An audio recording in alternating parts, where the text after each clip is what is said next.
I would say that the friend zone is actually a good place to be. Hot take. We got a hot take. Oh, okay, please. You're the first person I've probably ever heard say that, which is not a bad thing. It's that everybody else has been people friend zone. They're like, oh no, the friend zone sucks. Hello, people. Welcome back to another podcast today. Happy Tuesday. You're probably not listening on a Tuesday, but it is a Tuesday for us, and we just had a conversation, and it was amazing. Here with Kelly Johnson. She is awesome. Super stoked for the conversation that we just had. Yeah. We're filming this intro after we had it, so we can tell you what it's about. It's about, man, some emotional and spiritual boundaries in dating, but also getting over some past traumas in dating and like how to move on from it. She gave us some awesome advice. Just real quick, Kelly, give us your background so we know that you're an official person real quick. Yeah, I'm a licensed clinical social worker, and I'm a therapist for a living. Let's go. So it was an awesome conversation. Tune in. It'll be great. Hot chocolate or tea? What's your go-to on a December 17th, Saturday morning? Christmas is around the corner. Are you going to drink hot chocolate or tea? What are you going to drink on a Saturday morning in December? Definitely tea, actually. Sweet tea or hot tea? Hot tea. Okay. Like a chai, something with like some like spice, cinnamon, something like that. Are you a pumpkin spice girl? Fall's right around the corner. Are you a pumpkin spice? You know, not a PSL, like the latte, like no. Okay. But if it's like a pumpkin muffin or pumpkin ice cream or something, yeah.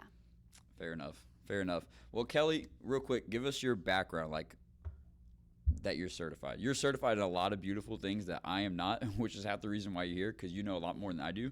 So when we talk about some stuff today, you'll be able to give great insight on it. So give us a little background.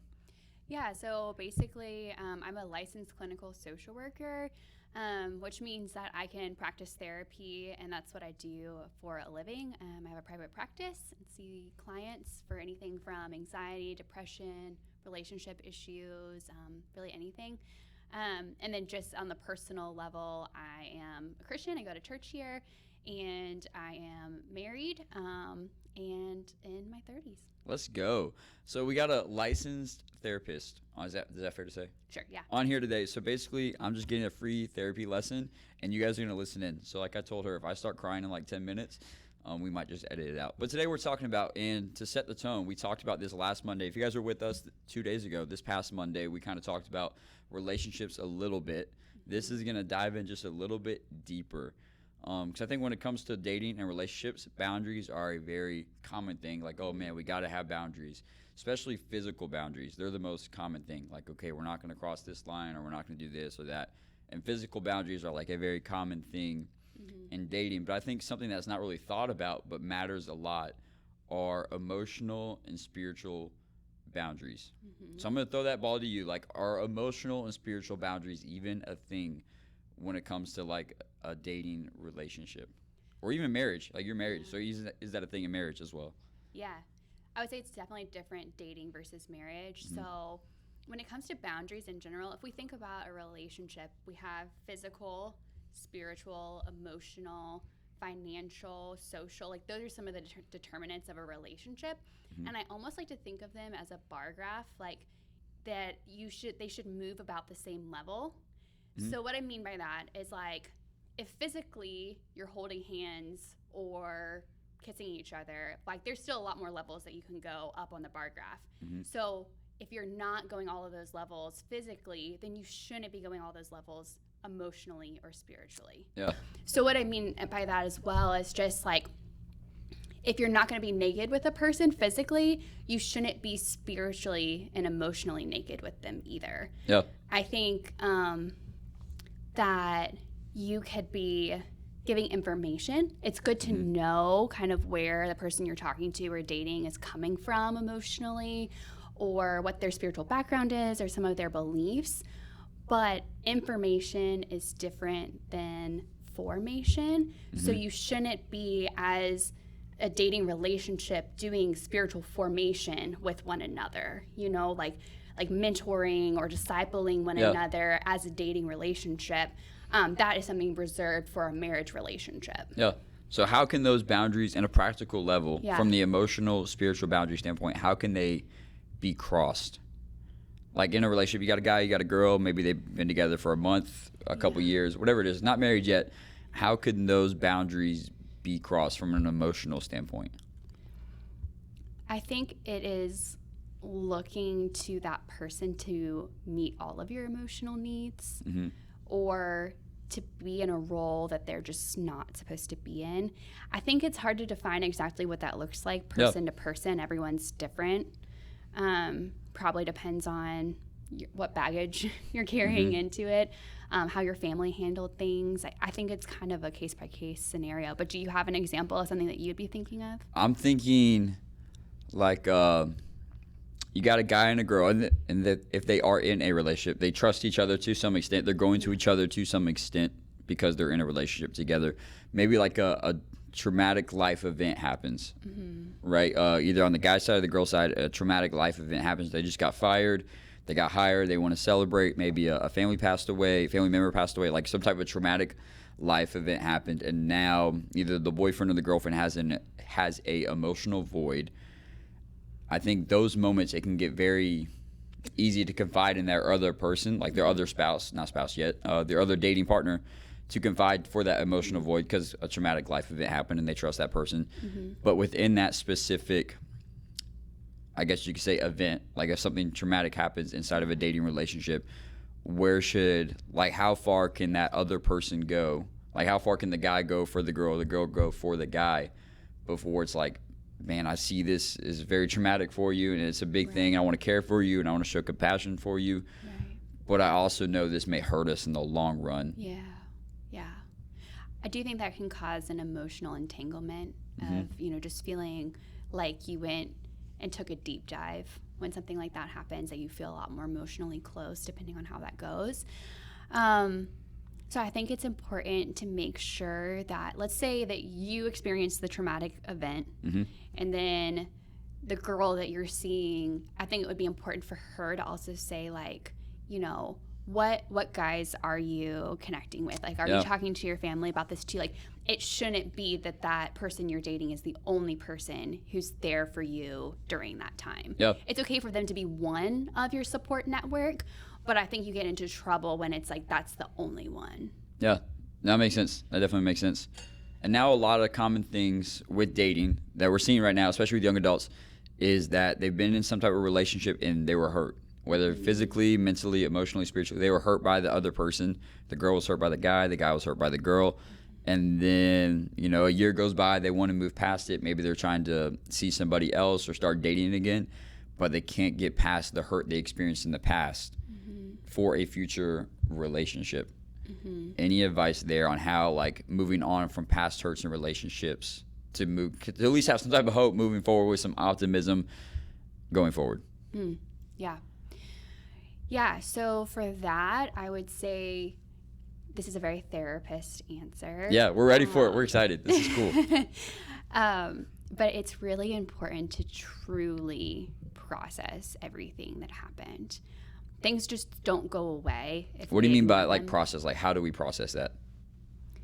I think you have to go back through everything that happened and be really real with yourself. Like, what did I contribute to the demise of that relationship? What did they... Wow, let's go. Yeah. What did... the demise of the relationship. What did they contribute? And I think, unfortunately, we get into this space where we create these narratives of, if this person said that I was emotionally immature, I must be emotionally immature and I could never be mature.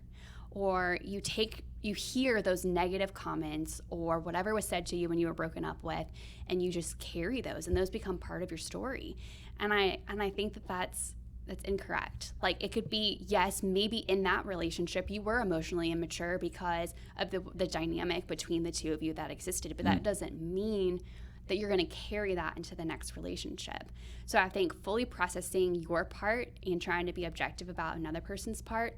If you're having a hard time doing that on your own, I think that's where having a mentor that you're talking to about that is really helpful, or a counselor to go through it and say, these are things I'm still carrying a year later that I'm having a hard time going past and working through. And then I think beyond that, it's being brave and putting yourself out there and saying, hey, I don't have to rewrite the same story. I don't have to repeat the same patterns. And I'm different than I was a year ago. And this person's different than the person I was with before. Yeah, I think that's a very common part, right? If it's thinking of a couple scenarios with a couple people I know, to where the girl had a bad breakup or something bad happened, which is terrible. I don't want to celebrate that part at all. And then the guy will come along and say, hey, man, well, I'm not that guy. Like, that was just making up a name here. That was Johnny, Rocky, right? So Rocky's a new person than Johnny. How can Rocky help Becky in a way, right? Say, hey, look, I'm not that past person, but I also care that happened to you. Any advice to give to Rocky? Yeah. So I'll even get personal. Yeah. In college, I was in a really bad relationship, and it was an abusive relationship, and there were a lot of things that happened where I really didn't trust guys, and I really struggled with that. And my now husband, Tyler, shout out to Tyler. This might be the first podcast Tyler ever watches because his wife's on it. Hey. So I was pretty unfair to him when we first started dating because I had a lack of trust. Not trust of him specifically, but trust of men. And so he really had to prove himself to me, and we had to wrestle a lot with that of like, hey, he would say, I haven't done anything. Why don't you trust me? And that's where I just had to be honest and say, maybe this reminds me of something from my past, and I'm going to try really hard to work on that stuff myself. But I also, in this relationship with you and learning that it can be different. And so I think it's a co-learning that happens. Like maybe it's, if we're talking about Rocky, maybe Rocky needs to have a lot of patience and a lot of grace for this girl. And then the girl needs to have a lot of humility to say, you know what, it's not you, it's kind of my past that's getting into this. Yeah. And now, because it's not just the girls who have been hurt before, but also now switching sides there, is there any advice you could give a girl out there listening that maybe the boyfriend's been hurt in the past? Now, is it the same principles of patience on one end and humility on the other? Or are males and females, are there different processing ways there? The short answer is it depends. Okay. I think it depends on how it plays out for each person. I don't know. How do you see it being different? I think, at least from a stereotypical aspect, guys being more, man, I can't show my emotions, I can't do this, or I can't do that, or whatever it is. I got to look tough, I got to look mean, and then they'll just explode in one moment. Sure. To where it's not fair for that girl to receive that blowing that she didn't contribute to, in a way. So is there anything that the guy can do, not speaking for myself here, just clarifying, anything that the guy can do to where he's not building it all up and then just exploding on his girlfriend for a past girlfriend that she didn't even take part in? Does that make sense? Yeah. That's where the guy has to have a little bit of humility and vulnerability as well, because we're not mind readers. Yeah. And the girl doesn't know what's going on. If you're keeping that inside, I call it a volcanic eruption because pressure builds, and if you keep on just leaving those things down there, eventually it's going to explode. And it's not that girl's fault. Maybe that was the last thing that made the pressure too much to where the explosion happened, but it's probably a bigger reaction than whatever that thing was, because it was a lot of things that were building up. And so I think that's where the guy can apologize and explain what's happened, and that hopefully the girl would be receptive. But the guy also has to learn how to be a little bit more forthcoming with what's going on for him. Yeah, man, that's good. Those are all, like, with it just in with that past 10 minutes, that's all great advice, even from the hurt from the relationship aspects of humility, patience, and vulnerability. Those are easy things to talk about. Not easy to do in the moment, right? But also like spiritual and emotional boundaries. Those are the importance of them, and not confiding into that other person wholly. Like, hey, you're my only source of an emotional void being filled, or even from a spiritual point being filled. You're not my source of accountability or community. Those are super, super huge and major things. I didn't prepare you with this question, so I'm going off script here. Any advice you would give to a young couple right now, just in general, like, hey, take this nugget and go. Actually, here, I'm going to go even off script because I don't even know, this may be true, this may not be true.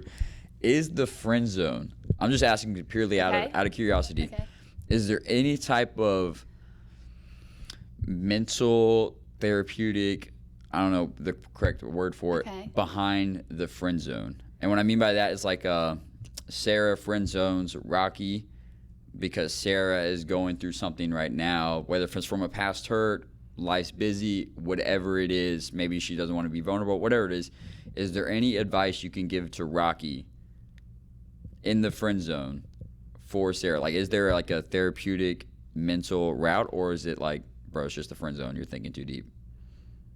I would say that the friend zone is actually a good place to be. Hot take. We got a hot take. Oh, okay, please. You're the first person I've probably ever heard say that, which is not a bad thing. It's that everybody else has been people friend zone. They're like, oh no, the friend zone sucks. No, I hear you. Yeah. I hear you. But when I do couples counseling, Yes. the relationships, the marriages that are on the rocks have lost their friendship. Friendship is Wow. one of the top determinants of how you're going to do in your relationship. You have to be friends. Yeah. And I think so often we just like have this attraction and we jump into a relationship and didn't build a friendship. So if you're in the friend zone, take advantage of it and become really good friends. Yeah. Get to know each other. Let it be casual, let it be fun. And then if it's meant to be, you will get out of the friend zone. Yeah.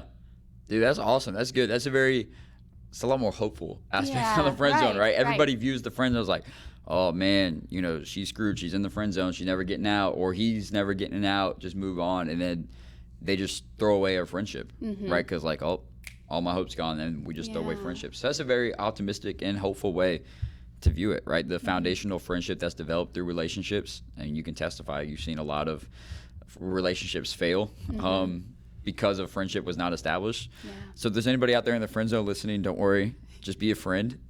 There's hope. Be a friend. I tried to give you like a nice nugget from a therapeutic route. Oh, that's cool. Man, that's cool. Well, appreciate you hopping on today, giving us some wisdom, giving us some hot takes. I love that.